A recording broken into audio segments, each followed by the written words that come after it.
В любом случае, это ребенок с детства приучается к какой-то определенной культуре и так далее, к языку, к традициям, к праздникам обычно. Потом это, когда меняется, это вызывает негатив.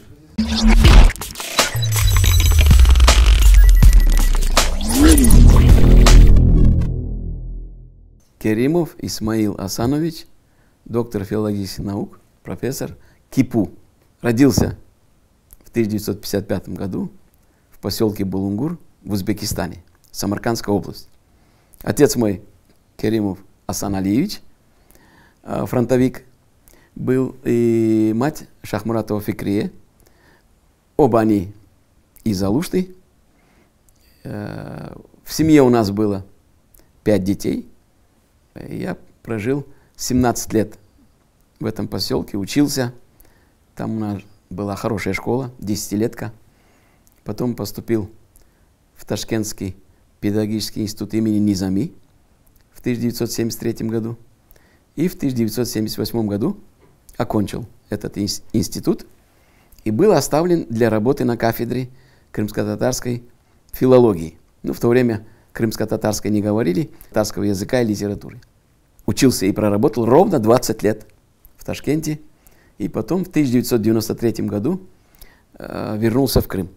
Я в студенческие годы понял, что мне нужна именно вот эта стезя научная. Потому что на первом же курсе мы уже собирали фольклор, ездили по Узбекистану. И на первом же курсе я опубликовал статью из этих поездок фольклорных. И потом уже курсовая работа, дипломная работа и так далее. Я уже на этой стезе был, и трудно было меня с этого свернуть. И поступил потом в аспирантуру, конечно, не сразу, через 6 лет после окончания. Это был тяжелый путь к аспирантуре. И после окончания защитил диссертацию и уже с ученой степенью приехал в Крым. В то время была проблема, что крымские татары, как нация, они не были в списке народов СССР. Просто не были. Вот и так и крымско-татарская литература, она не была в списке литературы народов СССР. И это была проблема для моего поступления в аспирантуру, а потом уже по защите диссертаций. Перед самой защитой диссертации секретарь специализированного совета предлагал написать просто татарская литература. На всякий случай. Я говорю, а как я-то написал работу по крымско-татарской, она отличается, и вообще отличается, и язык, литература, культура много чего, очень сильно отличается даже. Ну, он говорит, я вам сказал, а дальше вы сами. И я, естественно, в автореферат записал крымско-татарская литература, но это был уже 89-й год, весна, и поэтому через полгода в Москве утвердили в ВАКе мою работу, и я получил диплом кандидата наук. Да. Это 1988 год, весна.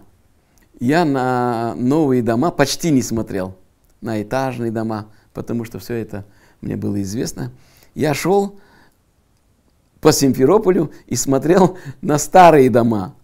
Мне было интересно, да, потому что это были татарские дома, крымско-татарские. И я смотрел, это все, так сказать, перед глазами всплывали картины, которые на протяжении жизни, естественно, нам родители рассказывали. Эта мотивация настала давно, потому что когда мы учились и до этого, все мечтали переехать опять к себе, на родину. И, естественно, когда приехали, никаких там, не то что сожалений, только радость, что мы здесь находимся. И так быстро все стало меняться, улучшаться, восстанавливаться и так далее.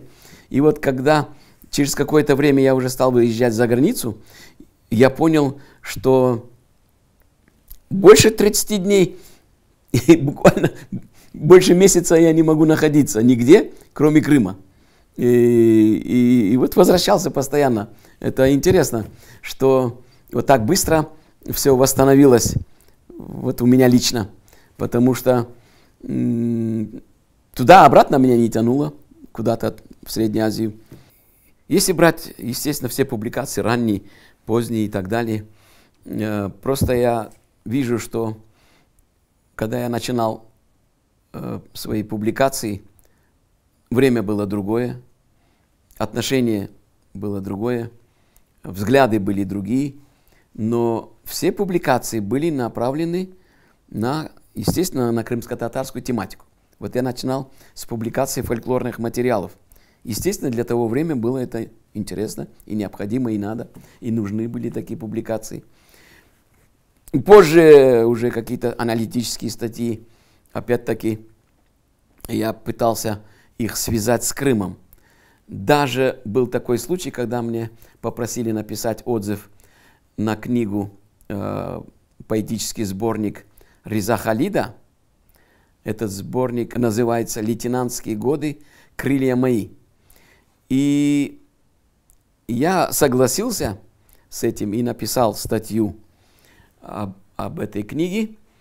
И она была опубликована, в то время очень редко публиковали в этом журнале по крымско-татарской тематике, журнал «Звезда Востока» на русском языке, 1987 год, если я не ошибаюсь, 5 номер.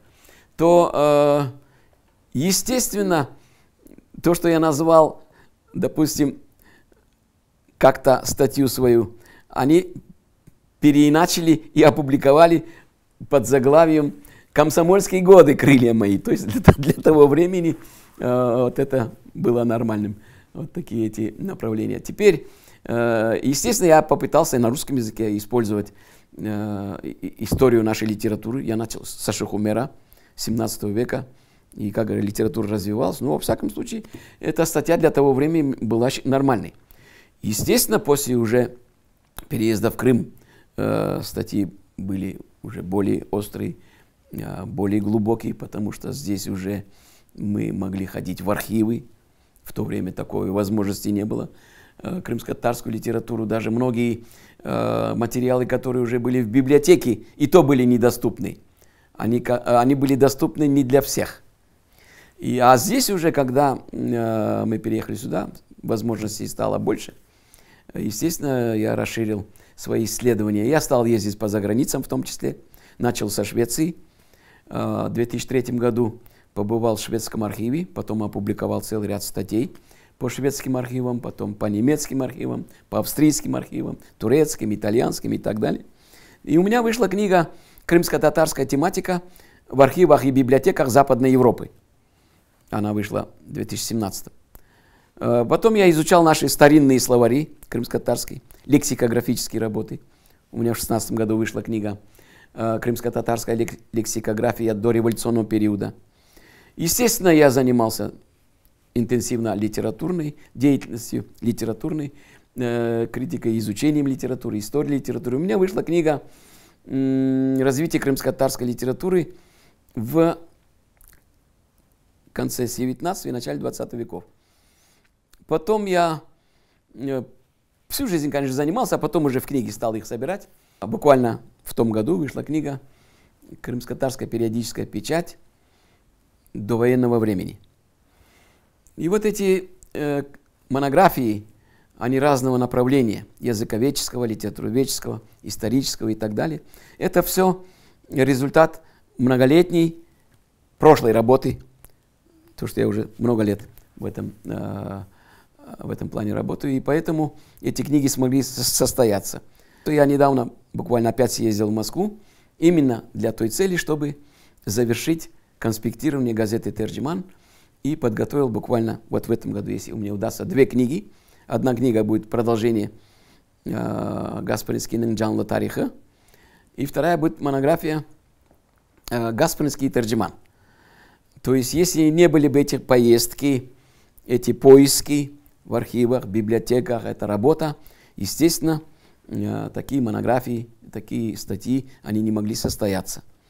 Поэтому думаю, что любой ученый, в какой бы области он ни работал, это естественно. Лаборатории, испытания, измерения, изучения, а потом уже эти выводы ложатся на бумагу, в статьях, в книгах и так далее. Ну, я считаю, это объективный процесс такой, это не только в Крыму, не только в России, это по всему миру так, молодежь, новые технологии, новые возможности, те методы и методики, которыми мы занимались в то время, ездили в библиотеки и так далее, и так далее. Сейчас уже особой такой острой необходимости нет, это буквально на телефоне они все это добывают, материалы.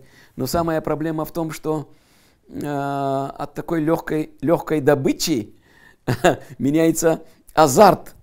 То есть одно дело, когда ты проходишь через какие-то сложности, трудности, ценишь каждый шаг и так далее. Другое дело, ты когда кнопку нажал, материал у тебя в руках. Как ты его будешь читать, как ты будешь чувствовать и расчувствоваться этим материалом, это другое. Вот я вам скажу, когда я, допустим, конспектирую такие какие-то редкие источники, тем более арабографичные, или, например, вот я недавно издал буквально пару лет назад письмо Саадет Гирая за 1524 год. Я его привез с Одессы. Это письмо, и над ним долго работал. То несколько месяцев, буквально одна страница текста, пока я, так сказать, транслитерировал и выдал на гора, опубликовал. Но зато там есть момент, когда Саадет Гирай пишет об оружейниках, которых он награждает, дает им льготы. А оружейники, я вам скажу, сегодня историки многие не могут сказать, когда в Крыму появилось оружие. И когда я беседовал с авторитетными учеными, крымскими историками, они, между прочим, тоже удивились, что в 1524 году Саадет Гирай дважды в своем письме упоминает об оружейниках. Но они задали такой вопрос.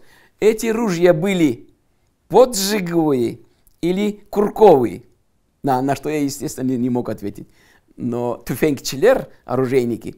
То есть вот когда человек работает над такими текстами месяцами, годами, естественно, он проникается. И этот интерес, и потом этот интерес он может передать.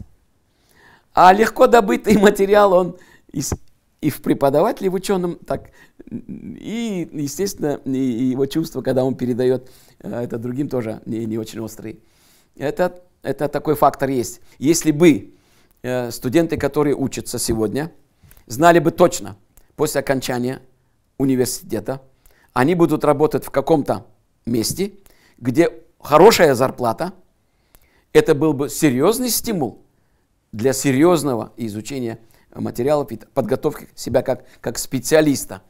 А когда он оканчивает и не знает, где он будет работать, и как бы на этом не особо сильно обращает внимание, и у нас нет еще, так сказать, таких высокотехнологических производств, где нужны вот такие подготовленные специалисты, это другое. Вот это тоже влияет. Гаспринский жил в то время, когда его мысли переворачивали не только крымско-татарский, не только тюркский, но и весь мусульманский мир. Вы представьте, вот он едет, допустим, в Каир в 1908 году, издает там газету «Ан-Нахда» для того, чтобы разбудить арабский мир, внедрить вот эту новую технологию обучения. Ну, там быстро его сворачивают, и он вынужден был вернуться. Вот я читаю его выступление и реакцию на это выступление. Люди поражались, то есть он как бы был на острие этих главных идей пробуждения мусульманского мира. Вы представьте, там, допустим, в медресах в то время практически не изучались светские предметы. Какие могли быть ученые, какие могли быть вообще-то совершенные люди. Вот возьмите роман его «Молла Аббас». Он там как раз говорит о том, что, это как бы фантастический роман, что если бы мусульманский мир не фанатизировал и не придумывали бы сверх того, что наш пророк пропагандировал, то мусульманский мир мог бы очень хорошо быть развитым и не отставал бы от европейского уровня. Вот он показывает, какие технологии были в этом городе, Дарур-Рахат. Они были выше, эти технологии, чем в Европе. Фантазия, но с другой стороны, он там пишет про инкубаторы, он там пишет про видео, вот как сегодня мы говорим, мы сидим здесь, мы можем весь мир видеть. Вот примерно про такие технологии он в то время описывает. Мне даже интересно, где он это брал, чтобы включить в роман. В 1887 году начал этот роман издаваться. То есть прогресс, как он формируется, как он идет, что помогает этому прогрессу, в то время он очень хорошо понимал. Цивилизационный процесс, он должен быть разнообразным, не одинаковым. Одинаковость – это тупик. Вот когда создавали природу, одинакового листочка на дереве не найдешь. Настолько мир разнообразен и в животном мире, и в растительном, и в географическом, и так далее. Поэтому интересно, поэтому это развивается. А если уничтожать какую-то цивилизацию, я имею в виду чей-то язык, чью-то культуру, чьи-то интересные такие обычаи и так далее. И вот эта глобализация ведет, к катастрофе просто. Потому что я себе не представляю мир в одном цвете и так далее. Мир должен быть всегда разный. Нравится это и кому-то или не нравится. Поэтому государство охраняет языки, культуры. Все знают, что надо сохранить. Все говорят, что надо сохранить. Все говорят, что дома надо разговаривать на своем языке. И так далее, и так далее. Но это все пустые разговоры. Абсолютно пустые разговоры по той причине, что если кому-то кажется, что вот я захочу, и это у меня получится, бабка надвое сказала, нужны школы, нужны преподаватели, нужны профессионалы. Вот я предложил элементарную вещь. 2 года назад с Тайроджа мы сделали следующее. Наш муфтий Эфенди согласился, и мы буквально провели следующее. Я ему объяснил, что если будет выделена просто машина со съемочной группой небольшой, и я, как профессор-филолог, поезжу по селам Крыма, по городам, и просто буду 1 час-1,5 говорить, как сохранить наш язык. Просто говорить. То есть я имел в виду, собралась какая-то масса, 30-40 человек. С этой массой я буду 1 час беседовать, и эту массу через 2-3 занятия я им привью интерес такой, что они начнут покупать книги по крымско-татарской литературе, связанные с крымско-татарской литературой, или словари хотя бы. Я в этом уверен. И это мы попробовали. 2 года мы это делали. Начали с Судака, доехали до Джанкоя, в клубах, в школах, в джами, в том числе в джами, сидя, вот буквально, как и все мусульмане, сидя, беседа, обычная беседа. Исключительно по языку, культуре. Очень даже эффективно. Возьмите Польшу. Там была проблема с кашубским языком. Тоже язык исчезал. Вы представьте, один умный чиновник придумал простую вещь. Преподавателям кашубского языка стали платить чуть больше, чем преподавателям польского языка. И кашубский язык возродился. То есть вот такие простые механизмы можно применять для того, чтобы сохранять цивилизации, культуры, языки и так далее. Самое главное, я пожелаю, чтобы они знали, что они крымские татары, что Крым – это их родина, что нету 3 родин, 2 родин, есть одна родина. И, как это говорится у нас в народе, ты можешь там где-то быть за границей большим правителем, а лучше тебе на родине остаться обычным человеком. Потому что это очень серьезно. Родная мать, родной дом, родное село, родное место – это очень серьезно для нормального, культурного, цивилизованного человека. Даже вот когда Чарльза Дарвина спросили, вот как ученый с мировым именем вы, что вы можете сказать там о чем-то, о ком-то, он сказал, знаете что, прежде всего я англичанин, а потом я ученый. То есть вот это надо иметь в виду, что мы с глубокой, с большой цивилизацией, люди с большой культурой, с большой историей, и нам надо это сохранять и быть здесь, У нас на родине. Конечно. Еще как. Я живу здесь, где мечтал. Семья, дом, все, так сказать, корни глубокие достаточно. И это для меня выше крыши.